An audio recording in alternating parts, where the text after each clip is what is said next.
Hello, everybody, and welcome to my first podcast, my first episode podcast.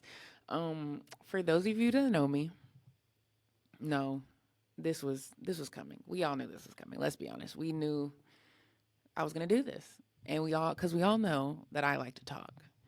There's nothing more that I love to talk about than sports. And so, of course, this is what this is going to be about. Is me just talking about sports. So, obviously, you know, with that being said, what did I do all day on Christmas Day? It was research sports because I live in a football household. For those that don't know me, I do live in a football household, but I am a basketball player, retired basketball player. Um, Maybe that's what I'll call it. I'll call it the retired athlete podcast. I am a retired athlete, and somebody in my family is still playing.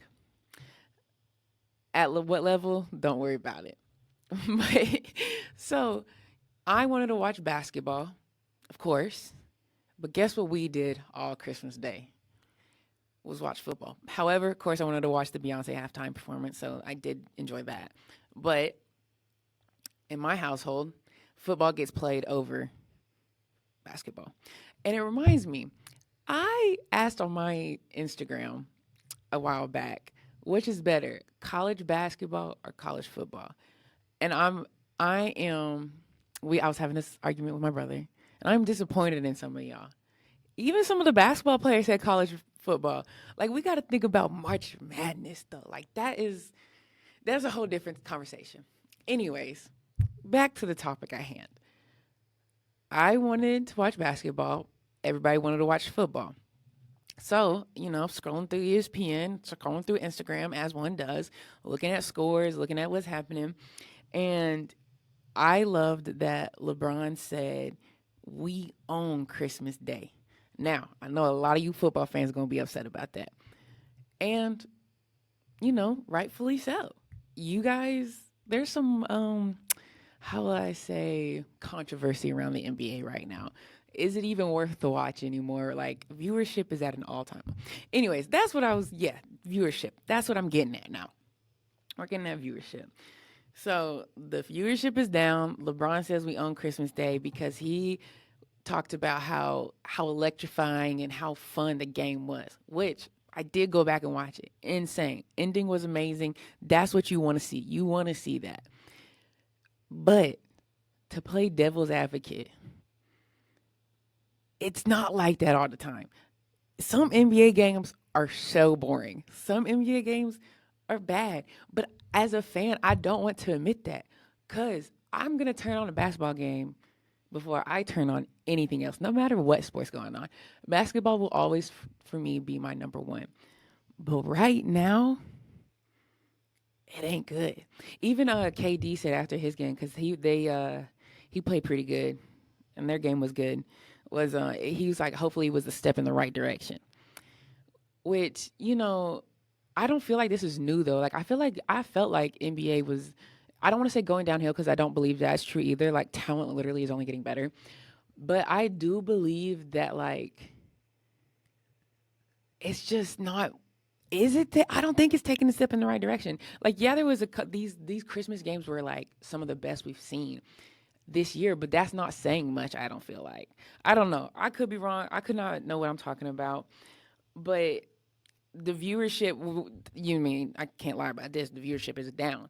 But a lot of people are like, oh, the players don't care. Like, people take too many threes now. Like, people are literally sitting out of games, which is true.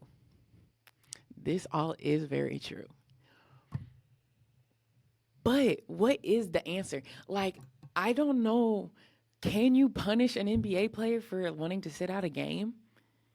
Like, which you're not going to pay them, then it's like, I don't know, we pay them so much already. I don't think they care that much. But I don't know. I just think it's kind of I don't know what the answer could be to getting their viewership back up. You know what I mean? And to be, as a basketball player, I look at it like this. I have a championship game that I know my team is capable of making in the later months of the season. And I know I'm a guy that gets hurt often, you know. I'm a kind of a pre, you know, I get hurt a lot kind of guy. I'm I'm not not even even a right shoulder bump fade guy. if LeBron said. So like if I know that and I know I'm going to get hurt, there's possibilities of me getting hurt. Do I keep playing even though I have the pressure of winning, trying to win a franchise? Or not even that, no. It's more like we look down, which, okay, Joel Embiid is a different case. That's crazy. Like, not to even be hurt and sit out is insane. But Joel Embiid is all they have. Not anymore, actually, because of Maxey and them. But, like, Joel was arguably one of the best during his prime. He was arguably the best player in the league during his prime, like when he was going crazy. Would you not want to protect him to win the championship that y'all want so badly, that the city wants, that the fans want? But the fans are also the same ones getting mad about him sitting, which is understandable too. So I don't know what the answer is. In my opinion, I don't know. It's hard. I understand it, but I also don't agree with it, I guess. But I don't know. I could be wrong. Let me know if I'm wrong. So speaking of more injuries, though, Luka is out for a month. Now, I need y'all to stay with me right here because I have some opinions, and I know so many people are going to be upset about them. Now, I'm going to say this. I will never sit up here and say that a player is bad. I just won't do it. Not that a player is bad. Just I will never criticize how good or bad a player is because you know who was the dude that was like he might be like one of the least talented people in the NBA, but he's still closer to LeBron than any regular person ever will be. Like that's how I view it. So Luka's out for another month. And like some of the articles are talking about, will the Mavs be okay? Will the Mavs be okay? And don't get me wrong, Luka averages 28, 8, and 7. That was what he was averaging before he hurt his calf. So here's my thing about Luka. Dude, I know so many people are gonna be mad about this. He's one of the best players in this league today. But man, is he hard to watch. Like, okay, I love American style basketball. I love like Anthony Edwards, LeBron style. Like they can take it to the rim. Not everybody's trying to shoot threes. Like I love a pull up game. Like I love going fast. I love going fast and moving fast. And like Luka and Jokic's games are not fast at all. That's like quite literally the opposite of what they're known for. Is how slow and controlled they are. So it pisses me off to watch that kind of basketball because I'm so used to the basketball of like fast break, go, go, go, go, just keep going, you know? And here come these slow moving players getting whatever they want and shooting whatever they want and being amazing at it. And I'm a Mavs fan, so I can't even be mad at the fact like he does what he does. But when he's not doing what he's supposed to be doing, like sometimes I just don't feel like we need a step back contested three. I feel like we can get a better shot sometimes with, 20 seconds on the shot clock. But that's just me because guess what? He makes it. He makes it most of the time. And honestly, you can't do nothing but respect that. You gotta respect that. But for me, I don't want to see that. I'm being hypocritical because I love Steph Curry. I can watch Steph Curry shoot threes all day. But dang, something about like the European style of basketball. And it's not just Luka. I know all of them, that's like tend to be the stereotypical way they play. It's very slow and control, which, it works for them. And obviously, who am I to say? I'm not an NBA player, but, it's just, boy, is it hard. But speaking of Luca, Luca's not even that old. Like he's like, it feels like he's been here in the league forever and not all at the same time. Like, and I think that's part of the going to back to viewership. I think that is part of the viewership problem. I think we're focusing too much on the older generation. And trust me, that's so insane to me to say because I'm gonna cry when LeBron, KD, Steph, all of them retire. I know I'm going to cry. It's gonna kill me that I won't even be at the game, probably that they're at or whatever, because those tickets will be outrageous. But I think, bro, I'm gonna talk about it later because there's some things I want to say about that, dude. NBA, there is some crazy, crazy talent in on the younger teams and coming up that I remember watching in high school, and like I remember how good they were and like how excited I was for them to get to the league and like what they were gonna do. I don't know. I think the NBA can focus on that.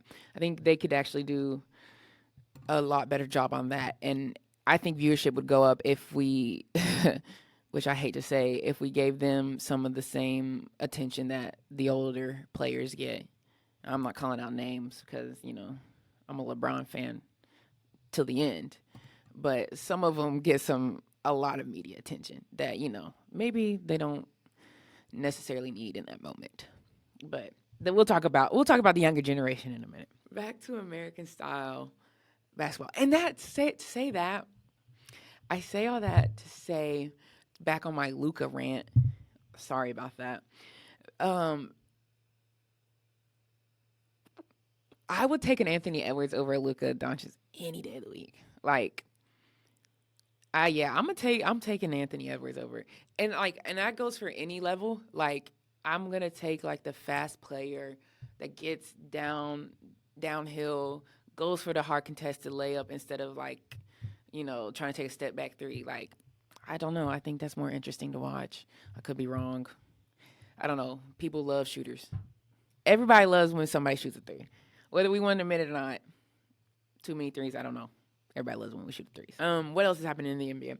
Oh, is Jimmy Butler getting traded? Hold on. This is actually okay. I love this because I'm telling you, NBA is so messy. Not as messy as some sports, but it's a little messy because why are Shams and Jimmy Butler's agent arguing online? December 11th, Shams released a statement or an article saying like Jimmy Butler it might request a trade to come out, or is leading towards requesting a trade to come out, like to leave Miami, which I would hate to see him go. I love him in Miami. I think the three of them, Bam, Hero, and Butler, like the three of them together. I think everybody loves watching that. That's just good basketball. I think everybody loves watching them together. They got good chemistry. But I'll put the tweets up because the tweets are funny. The tweets are really funny because Shams released this, and Jimmy Butler's agent basically was like, "Man, you are effing lying. Like, this is not true at all. Like, you're a terrible journalist. Go ahead, say you got this from ChatGPT." Like, he was going in, and he seemed really mad about it. Which, that's your player. Like, who? And because Shams specifically said that it was his agent in the talks of like the basketball world that he was requesting a trade. And so it makes you look bad, like you talking behind your client's back, I guess. So everybody was like talking shit about Shams, like basically like, oh, this story isn't true. This story isn't true. Like, why would you're a terrible journalist? Yada, yada, yada. And everybody's like, and he didn't respond to any of those. And so people were like, oh, this story must be fake. Then like he's done bad because he just took over for what's his name? And everybody, wants to see if he's as good as him.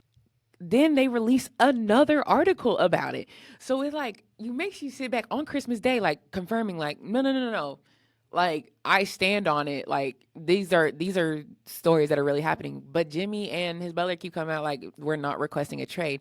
The Miami Heat GM, I think, came out and was like, we're not requesting Jimmy.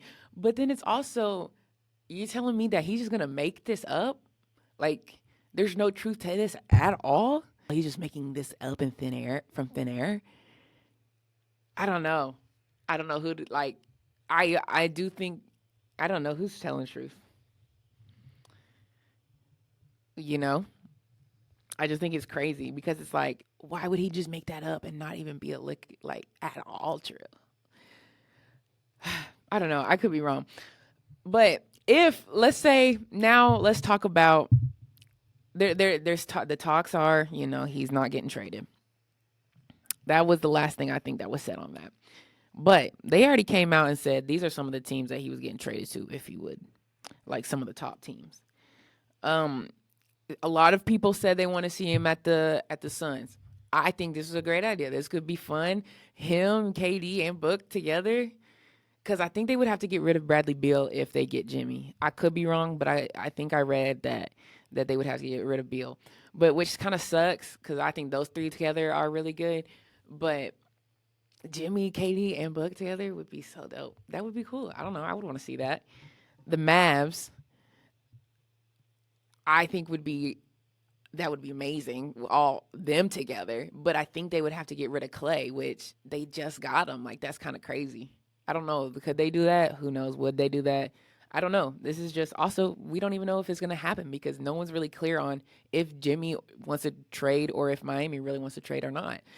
So, I don't know. And the Spurs was one. The Spurs would be cool. Yeah, I mean, CP3, I want 203, you know? I want 203. Bam. CP3, Wemby. Speaking of younger generation, dang, Wemby had 42 points on Christmas Day against the Knicks. Like, that's insane.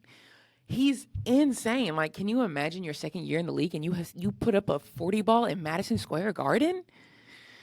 Like, damn. And I had somebody I knew that was at the game, and he said it was an amazing game.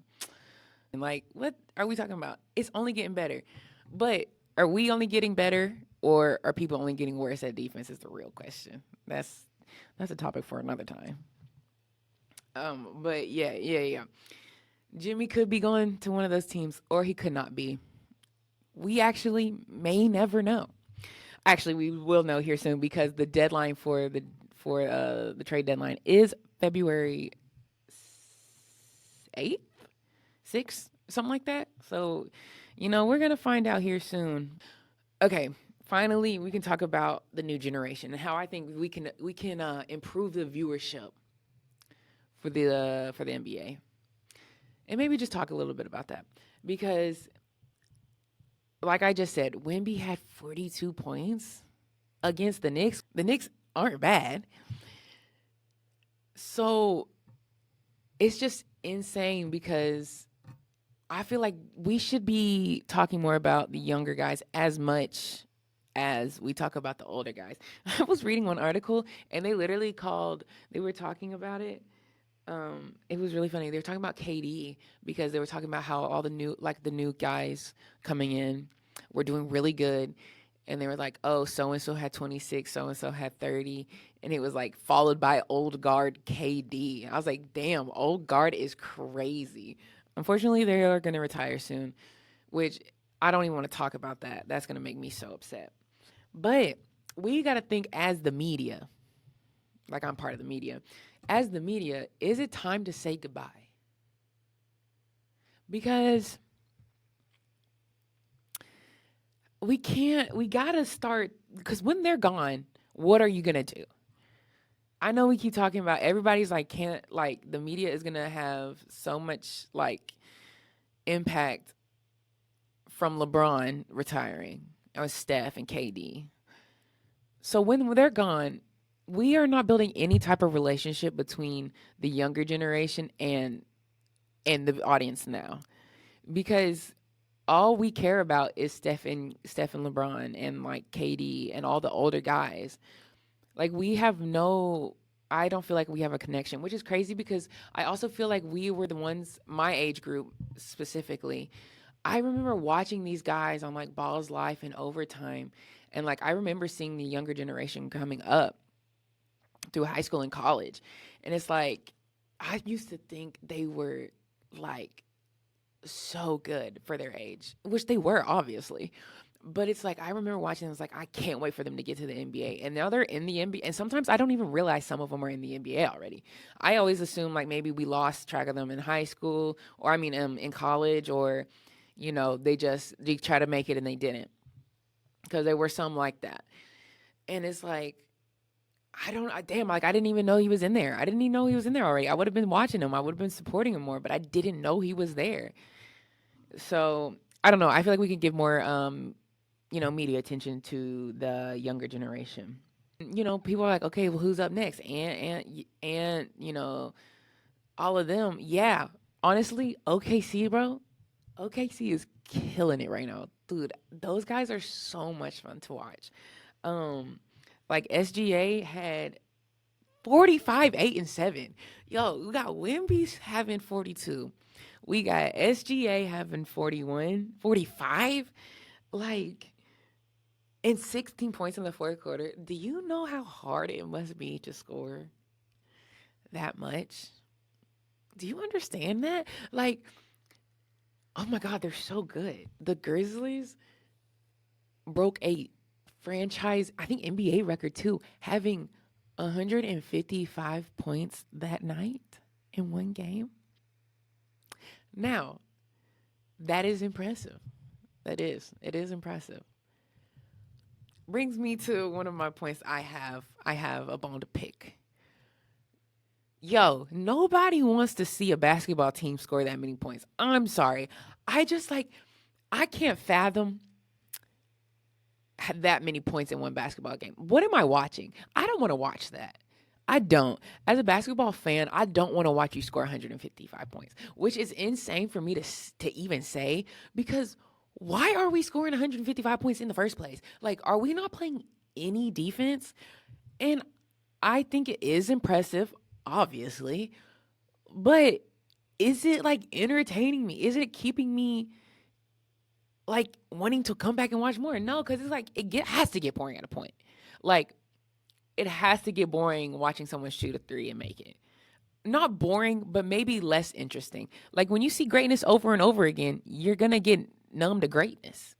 Like, yeah, that's impressive. I've seen 15 other guys do that too now. Like 15 more guys. Maybe not as good as Steph Curry, but people can shoot now. But it's like, it's not the only one. Hold on. I have to pull up pictures. Okay, yesterday's game. What's today? So the 26th, December 26th.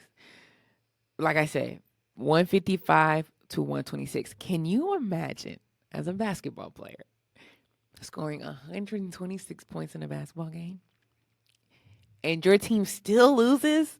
Are you joking? Like, I understand that people are getting better at scoring, but where's the line we draw? That's like, okay, y'all not playing defense now.